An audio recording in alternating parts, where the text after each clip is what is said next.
Halo, perkenalkan nama saya Wanda Pranita, NIM saya 217160582. Di sini saya akan menjelaskan apa sih pengantar ilmu hukum. Nah, pengantar ilmu hukum merupakan basis lengkap atau mata pelajaran yang tidak boleh ditinggalkan oleh mereka yang ingin mempelajari masalah dan cabang-cabang ilmu hukum.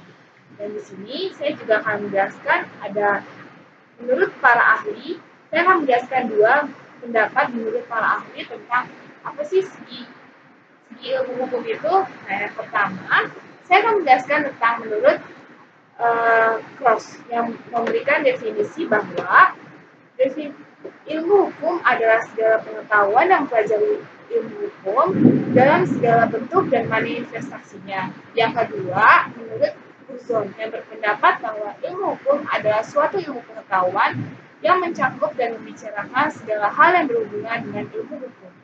Dan saya juga akan menjelaskan apa aja sih cabang-cabang ilmu hukum. Nah, saya juga akan menjelaskan ada dua pakar yang menjelaskan bahwa apa aja cabang-cabangnya. Yang pertama, menurut menurut J. Van Apeldoorn. Nah, yang berpendapat bahwa bagian ilmu hukum itu terdiri dari tiga. Yang pertama itu ada sosiologi hukum, yang kedua itu ada sejarah hukum, dan yang ketiga itu ada perbandingan hukum. Dan menurut yang kedua itu ada menurut JBH Belfroid yang membagi ilmu hukum atas 4 bagian. Yang pertama itu ada dogmatik hukum, yang kedua itu ada perbandingan hukum, yang ketiga itu ada sejarah hukum, dan yang keempat itu ada ajaran hukum umum. Nah, di sini juga saya akan menjelaskan apa aja sih peran dan fungsi ilmu hukum. Nah, itu kan ada tiga. Saya akan menjelaskan tiga. Yang pertama itu ada memberikan introduksi atau memperkenalkan segala masalah yang berhubungan dengan hukum. Nah, yang kedua ada memperkenalkan ilmu hukum, yaitu pengetahuan yang mempelajari segala seluk-beluk daripada hukum dalam segala bentuk dan manifestasinya. Yang ketiga, ada mengkualifikasikan mata pelajaran, pendahuluan, pembukaan ke arah ilmu hukum pada tingkat persiapan. Nah, saya juga akan menjelaskan hukum sebagai objek ilmu hukum.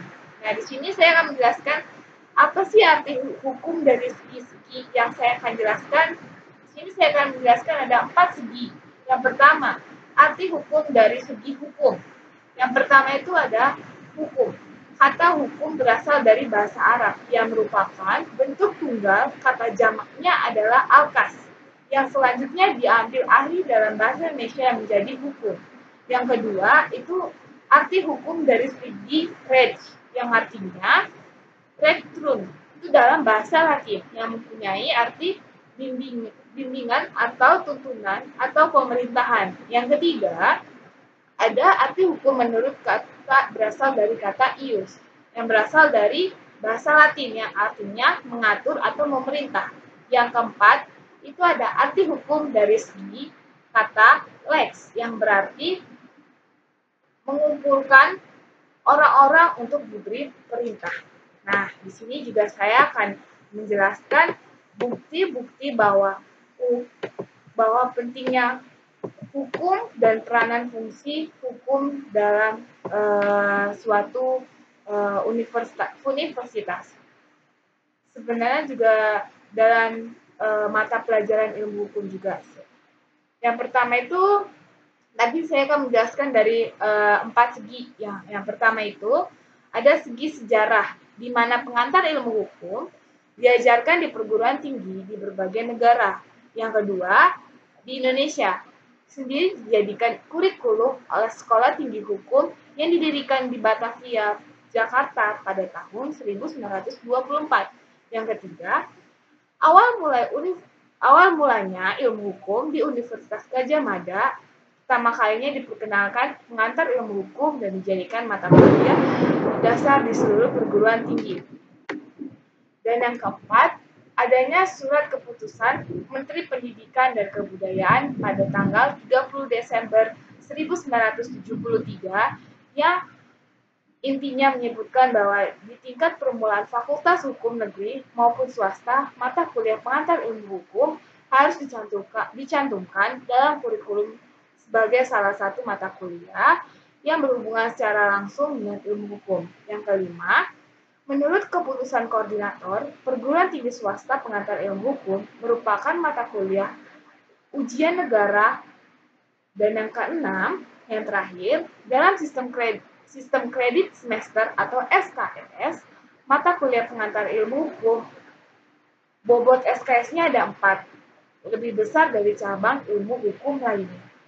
Nah, saya akan menjelaskan apa sih fungsinya itu, dan saya akan menjelaskan 4 fungsi. Yang pertama, sebagai alat mengatur tata tertib hubungan masyarakat. Yang kedua, sebagai sarana untuk mewujudkan keadilan sosial lahir dan batin. Yang ketiga, sebagai sarana pergerakan pembangunan. Dan yang keempat, sebagai fungsi kritis. Nah, saya akan menjelaskan apa sih tujuan-tujuan hukum. Nah, yang pertama itu ada yang pertama, perbuatan melanggar hukum, yang artinya mengumpulkan bahwa tujuan hukum adalah mengadakan keselamatan, kebahagiaan, dan tata tertib dalam masyarakat. Yang kedua, bahwa hukum itu mengabdi pada tujuan negara, yang intinya ialah mendatangkan kemakmuran dan kebahagiaan rakyat. Yang ketiga, bahwa tujuan hukum adalah mengatur tata tertib secara dalam masyarakat secara adil dan damai. Nah, apa aja sih? Saya akan menjelaskan apa aja sih sumber-sumber hukum. Nah, saya akan menjelaskan 4 sumber hukum. Yang pertama itu ada sumber hukum dalam arti historis. Nah, yang kedua itu sumber hukum dalam arti sosiologis. Yang ketiga itu sumber hukum dalam arti filosofis. Dan yang terakhir, sumber hukum dalam arti formil. Nah, saya juga akan menjelaskan penggolongan dan klasifikasi hukum. Itu ada dua penggolongan dalam klasifikasi hukum. Yang pertama, ada hukum secara tertulis, yaitu merupakan hukum undang-undang, hukum perjanjian antar negara, dan sebagian kecil hukum adat. Yang kedua itu ada hukum tak tertulis, yang meliputi kebiasaan sebagian besar hukum adat, hukum jurisprudensi, hukum ilmu, dan hukum revolusi. Dan saya juga akan menjelaskan tentang apa aja sih ilmu hukum sebagai kaidah. Nah, saya akan menjelaskan yang pertama, kaidah sosial, yaitu kaidah yang mengatur tingkah laku manusia. Nah, yang kedua itu ada penggolongan kaidah. Itu terdapat 2 aspek. Yang pertama, tata kaidah dengan aspek pribadi dan tata kaidah dengan aspek antara pribadi. Nah, yang ketiga itu ada hubungan antar kaidah hukum dengan kaidah lainnya. Dan yang keempat itu ada persamaan antar kaidah hukum dengan kaidah lainnya. Yang kelima, ada perbedaan antar kaidah hukum dengan kaidah sosial lainnya, dan seterusnya. Dan saya juga akan menjelaskan apa aja sih arti-arti ilmu hukum sebagai ilmu pengertian. Yang pertama itu ada subjek hukum.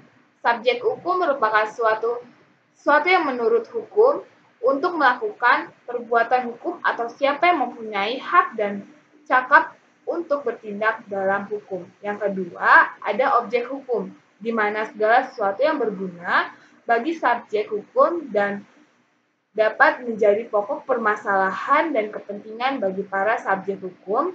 Oleh karena itu, dapat dikuasai oleh subjek hukum. Yang ketiga, ada peristiwa hukum, di mana suatu kejadian biasa dalam kehidupan sehari-hari yang akibatnya diatur oleh hukum.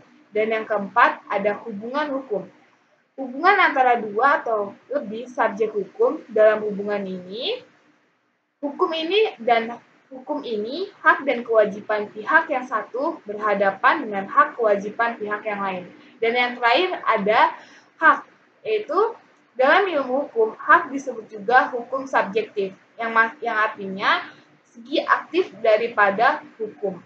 Saya juga akan menjelaskan apa aja sih ilmu hukum sebagai ilmu kenyataan. Tadi kan ilmu hukum sebagai ilmu pengertian. Nah, saya juga akan menjelaskan apa sih ilmu hukum sebagai ilmu kenyataan. Yang pertama, ada antropologi hukum, di mana suatu cabang ilmu pengetahuan yang mempelajari pola-pola sengketa dan penyelesaian pada masyarakat sederhana maupun masyarakat yang sedang mengalami proses perkembangan dan pembangunan. Yang kedua, ada sosiologi hukum, di mana suatu cabang ilmu hukum secara empiris dan analitis mempelajari hukum timbal balik dan hukum sebagai gejala sosial dengan gejala sosial lainnya. Yang ketiga, ada psikologi hukum, di mana suatu cabang pengetahuan yang mempelajari hukum sebagai perwujudan dan dari perkembangan jiwa manusia. Dan yang keempat, ada sejarah hukum, di mana suatu bidang studi hukum yang mempelajari perkembangan dan asal-usul hukum, sistem hukum dalam suatu masyarakat tertentu dan memperbandingkan antara hukum yang berbeda karena dibatasi oleh perbedaan waktu. Dan yang terakhir, ada perbandingan hukum. Di sini saya akan menjelaskan dua perbandingan hukum. Yang pertama, menurut sebagai metode penelitian. Yang pertama, saya akan menjelaskan sebagai metode penelitian, perbandingan hukum dapat dipergunakan di semua bidang hukum seperti hukum privat, hukum publik, hukum tata negara, bahkan dapat digunakan di bidang ekonomi, eksata, dan teknik. Saya juga akan menjelaskan perbandingan hukum sebagai ilmu hukum. Yang pertama, yaitu ada perbandingan hukum sebagai ilmu pengetahuan melangkah lebih jauh di samping penelitian, adanya persamaan dan perbedaan hukum menyelidiki sebab dan latar belakang dari persamaan. Nah, yang terakhir saya akan menjelaskan tentang manfaat daripada perbandingan hukum. Yang pertama itu ada bermanfaat sebagai unifikasi hukum, yang artinya unifikasi hukum berarti berlaku suatu macam hukum untuk berbagai golongan masyarakat dan unifikasi ini dapat bersifat nasional dan internasional. Yang kedua itu ada bermanfaat bagi usaha untuk menumbuhkan saling pengertian suatu bangsa, hubungan serta pergaulan jika secara dalam suatu perjanjian internasional. Kenapa? Karena tidak ingin ada keretakan, maka perjanjian tersebut harus dibuat sedemikian rupa sehingga tidak menimbulkan kesalahpahaman. Dan yang ketiga, bermanfaat bagi usaha memperoleh yang lebih mendalam mengenai hukum kita sendiri. Dengan mengetahui bagaimana keadaan hukum, kita menemukan perspektif yang menyangkut perkembangan hukum, mana yang penting dalam usaha pembaruan hukum. Dan yang terakhir, bermanfaat bagi pelaksanaan hukum perdata internasional, yang artinya perselisihan yang bersifat hukum perdata internasional adalah suatu perselisihan yang timbul antara warga negara dari suatu negara dan warga negara dari negara lainnya dalam bidang hukum perdata.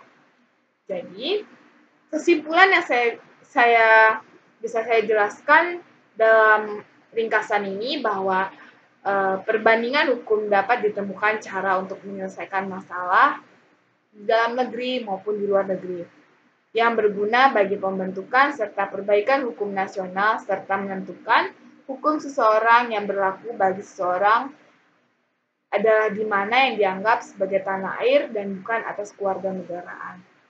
Inilah yang bisa saya sampaikan. Mohon maaf bila ada kata salah kata.